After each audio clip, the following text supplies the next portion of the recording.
Lakini pole kwa ndugu zangu wa Kongomani ambao wanapitia majanga kule kwetu East ya Kongo.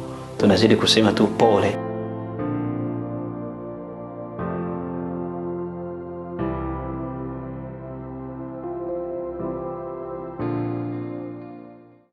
Bwana Yesu asifiwe. Wandugu wapendwa, ndugu ambao tunafanya kazi pamoja katika kutangaza injili ili la Yesu Kristo.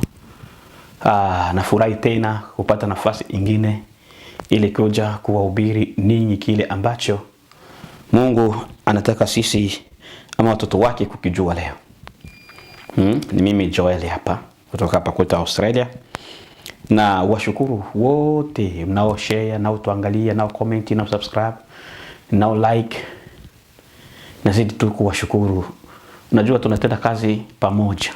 Kila siku waga nasema hivyo ya kwamba wakati napotoa neno fulani hapa, unabii, ushuhuda, mafundisho, na wewe ukishare ujue tunafanya kazi pamoja. Utapokea mshahara ule wa kuhubiri pamoja na mimi, ama kutenda kazi ya Mungu pamoja na mimi. Sote tu watoto wa mtu mmoja. Kwa hiyo tufanye hii kazi tukijaribu kuokoa wenzetu wapate kujua Yesu Kristo, na pia tutumie neno ili liwe ni chakula kwa wale ambao tumejua Kristo, liwe chakula lisikauke ndani yetu. Ndio maana inabidi tuhubiri, tusikilize mafundisho na kufanya vile ambavyo mafundisho yanavyotuambia. Na leo nimeona tuendeleze katika hii Yohana sura yake ya pili na mstari wake wa 12, afu tutakuwa tunaendelea huko. Kwa maana jana tuliongelea juu ya Yohana sura yake ya pili mstari wake wa kwanza hadi 11, wakati Yesu Kristo alipofanya muujiza kwa harusi ya Kana. Ikaonekana ya kwamba jibu pekee linatoka kwa Yesu Kristo.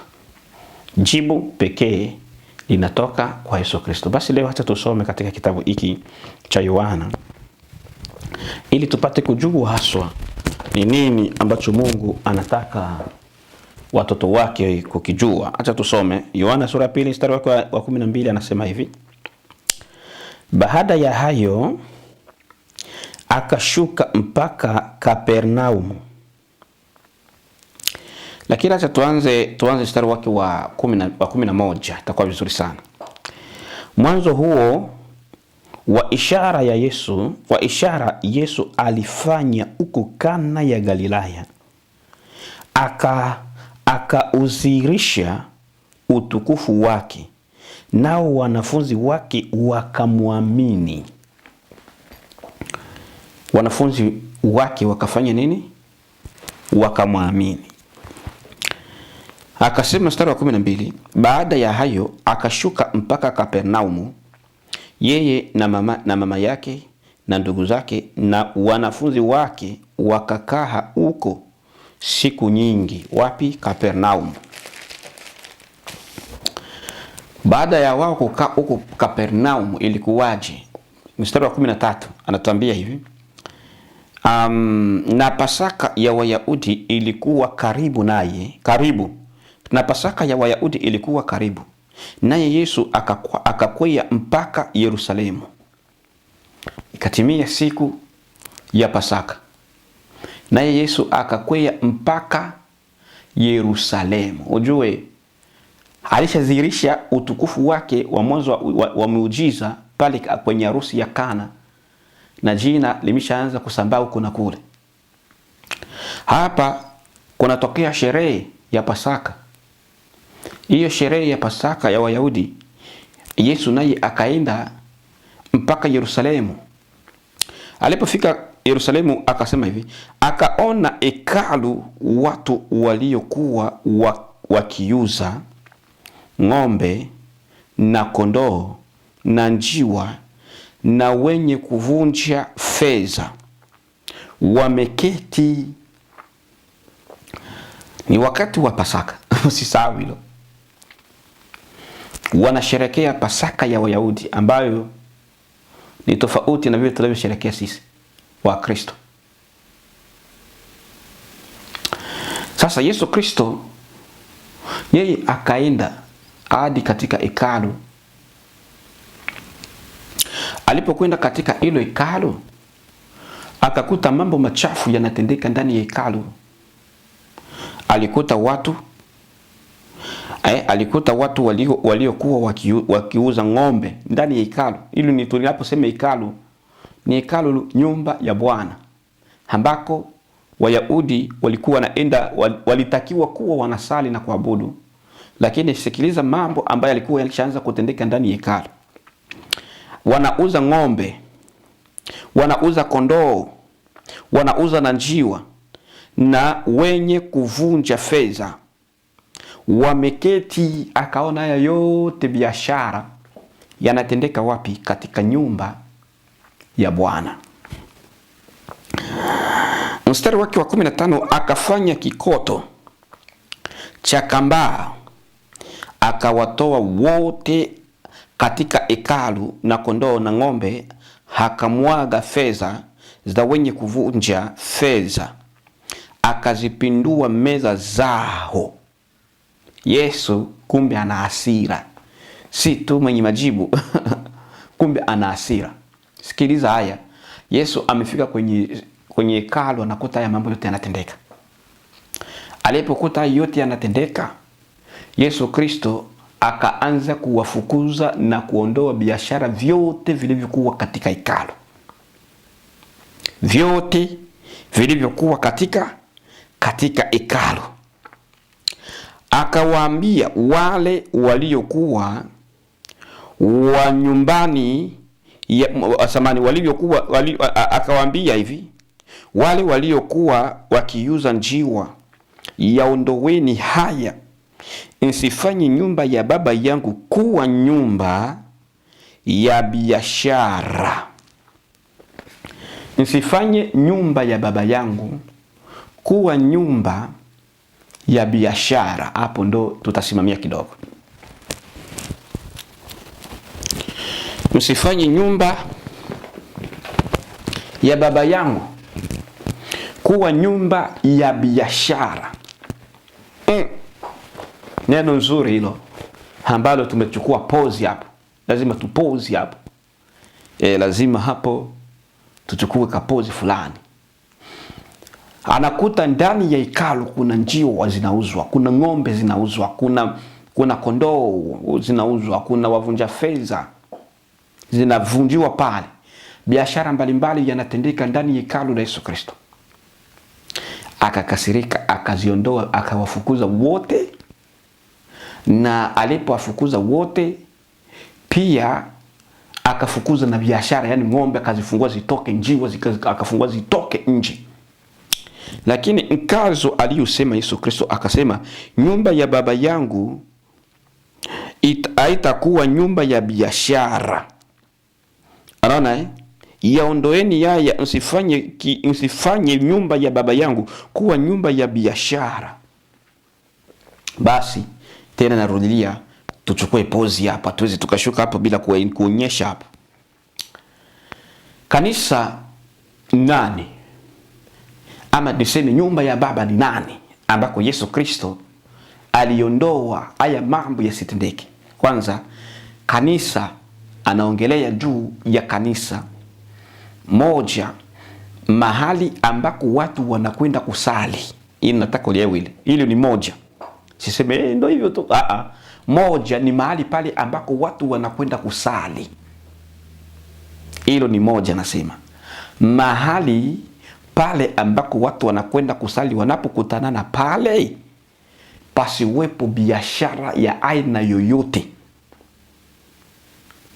Pasiwepo kuuzisha maji, pasiwepo kuuzisha mikate, pasiwepo kuuzisha chochote. Si mahali pa kufanyia business, bali ni mahali pa kufanya business. Si mahali pa kufanyia business ya kimwili ambako utauzisha, ukaleta mikate uuzishe watu, utaleta samaki uuzishe pale, utaleta makondoo uuzishe pale. Hapana.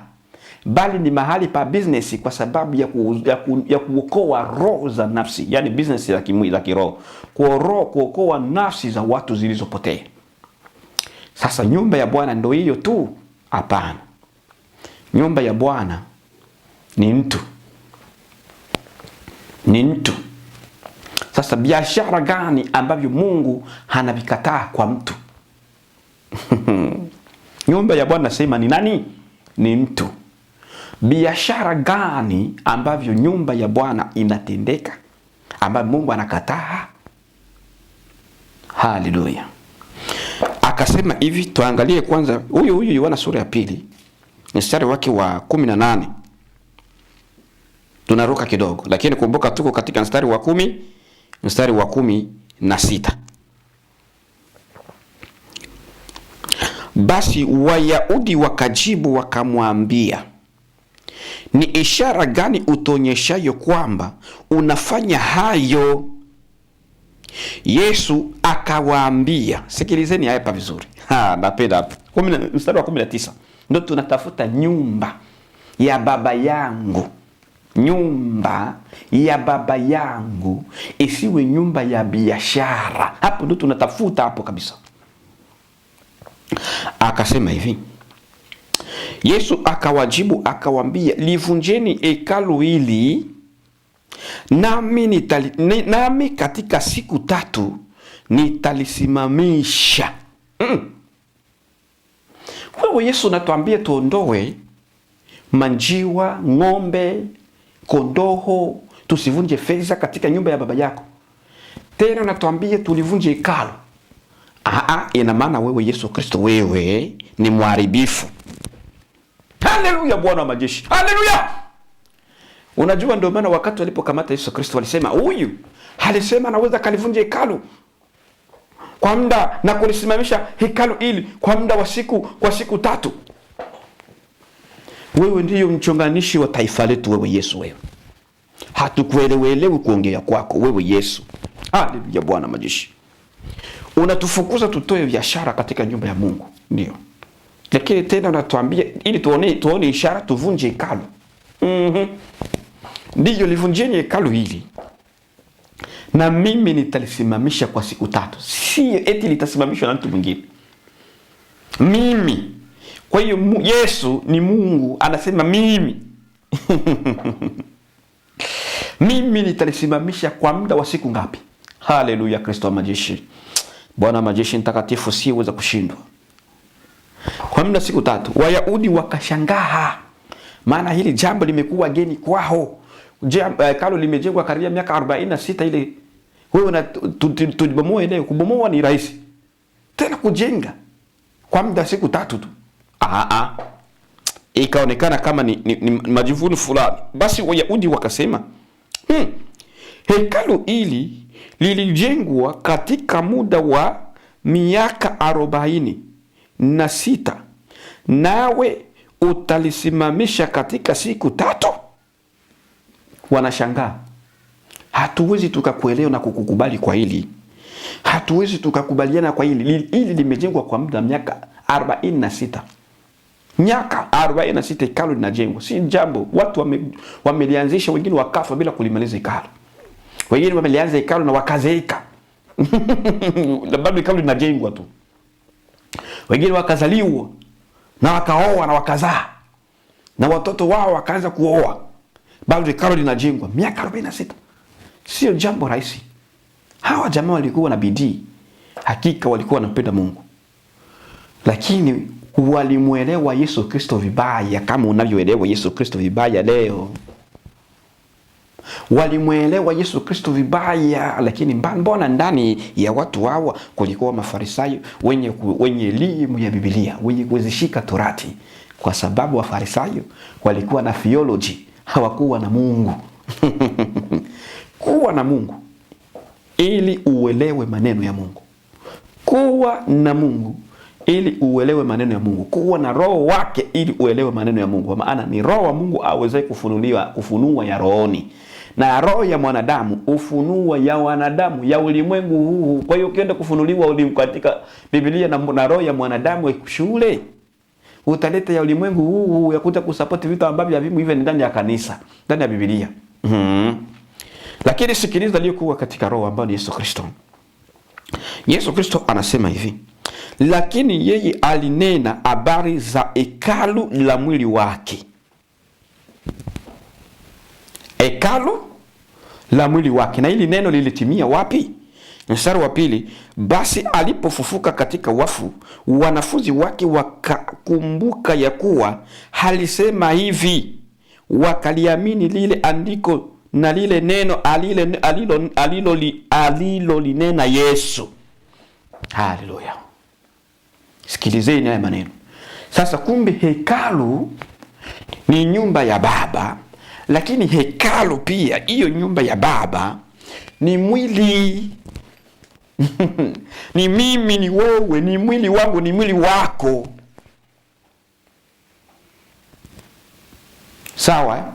Ni mwili wako, ni mimi, ni mwili ya ulimwengu, ni hekalu la Baba.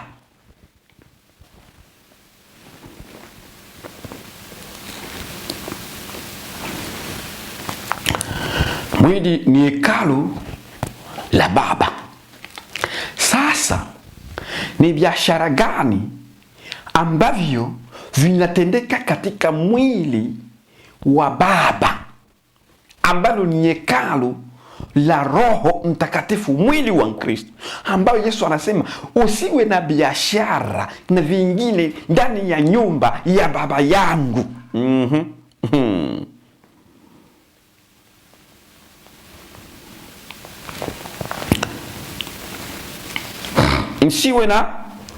Msiwe na hekalu na nyumba ingine ndani ya, msiwe na biashara ndani ya nyumba ya Baba yangu. Maana anasema tumeona nyumba, hekalu ni mtu. Yesu anaongelea yeye mwenyewe, ukiniua leo, mimi baada ya siku 3 nitajifufua. Mimi mwenyewe sitafufuliwa na mtu, atajifufua yeye mwenyewe, anasema. Kwa hiyo anakataza sasa hekalu la Baba yake lisifanye nini?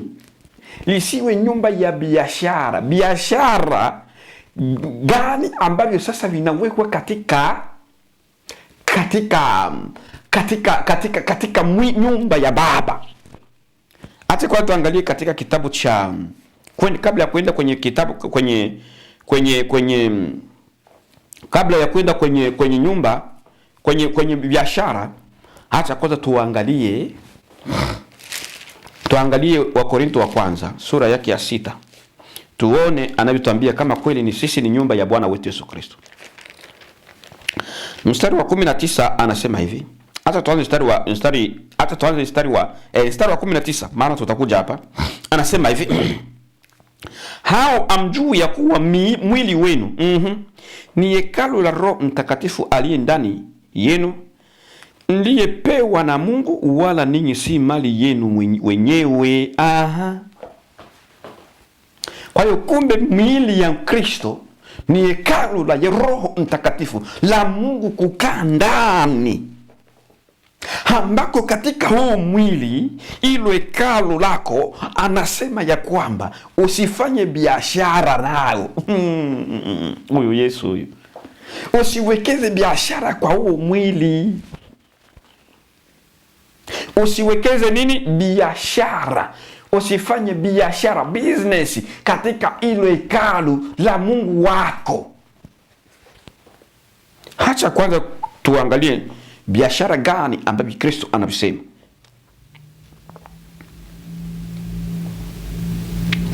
Hacha kwanza, kabla tujaenda huko, tuangalie tena anavyosema mwili katika Wakorintho wa kwanza sura ya 15, sura 6 mstari wa 15, anasema hivi. Je, amjui ya kuwa miili yenu ni viungo vya Kristo? Basi ni vitwaa viungo vya Kristo na kuvifanya viungo vya kahaba? Hasha! Mwili wako Kristo ni kiungo cha Kristo. Huo mwili wako ukianza kufanya nao biashara, ukaaba, huo mwili ambao ni kiungo cha Kristo, ukianza kufanya nao malaya, ukaanza kufanya nao umalaya, unaanza kukosea, kwa maana unafanya umalaya na kiungo cha Kristo. Angalia hapo, hekalu, kiungo cha Kristo. Sasa akasema hivi, mambo gani tunayoweka katika biashara gani tunavifanya katika mwili? Akasema hivi, mstari wa 18, ikimbieni zina. Kila dhambi itendayo mwanadamu ni nje ya mwili wake, ila yeye afanyie zina utenda dhambi juu ya mwili wake mwenyewe. Zina, biashara ambavyo Kristo anavikataa kufanyika katika mwili, hekalu la Bwana. Uko mzinifu, unazini. Na tunazini kivipi? Moja, umeolewa lakini unatoka nje ya ndoa, wewe ni nzinzi. Lakini pia umeolewa katika ulimwengu wa roho, umeitwa mke wa Kristo, lakini tena watoka nje ya ndoa ya Kristo kwa kutoweza kufundisha mafundisho matakatifu kwa ajili ya pesa fulani na vitu fulani, ama kukataa kufundishwa mafundisho matakatifu kwa sababu wataka kubaki katika wigi, wataka kubaki katika umbea, wataka kubaki katika uongo, wataka kubaki katika tamaa. Hizo zote ni zina, huo wote ni umalaya. Hapo unasikia kwa kweli, hapa uongo unafanya, umalaya wa kiroho.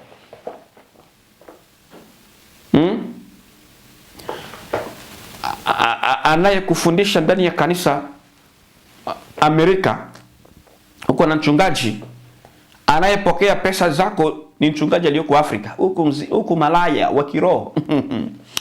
Nakwambia ukweli, lakini ndio hivyo, unafanya umalaya wa kiroho. Maana naye stahili kula hiyo zaka ni hiyo mchungaji uliye naye yapo kanisani hapo Amerika uliko, hapo Australia ulipo, kuipokea hiyo zaka yako. Tofauti na hivyo, mzinifu, zina inatawala na watu wanadhani wako sawa. Aya, hizo tabia ndizo Mungu anazikataa.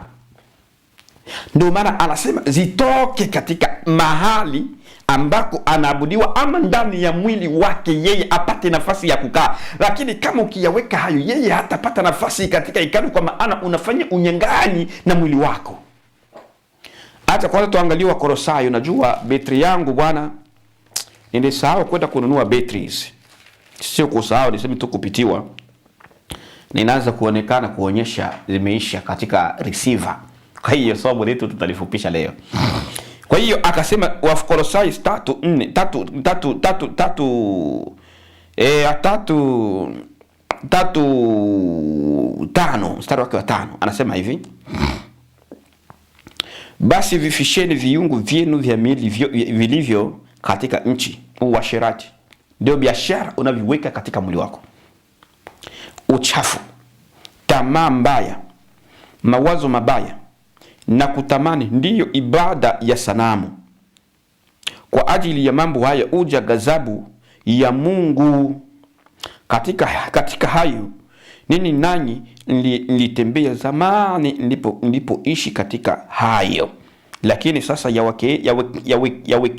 yawekeni mbali nanyi hayo yote, hasira na ghadhabu na uovu na matukano na matusi vinywani mwenu. Msiambiane uongo, kwa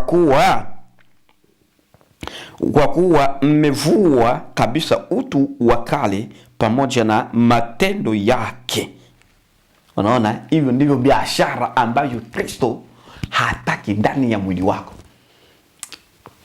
Mungu anataka wewe mtakatifu, uliotengwa, uliojivua kwa njia za zamani, ambao uko kwa sababu ya Yesu Kristo peke yake.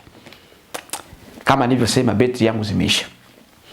Receiver zangu zinatumia betri na sijanunua zingine. Kipata muda nitaenda sokoni kununua zingine, ili tupate kuwa tunaleta masomo hata dakika 30, dakika 20, 40, at least tu tunaleta masomo ya kuwafundisha watoto wa Mungu. Basi jua biashara ni dhambi unazofanya na mwili wako. Biashara ambavyo Kristo anavikataa ni matendo machafu katika maisha yako, na huko unajiita wewe ni Kristo. Anasema haya yasiwepo ili Baba apate nafasi ya kukaa katika nyumba yake. Amena.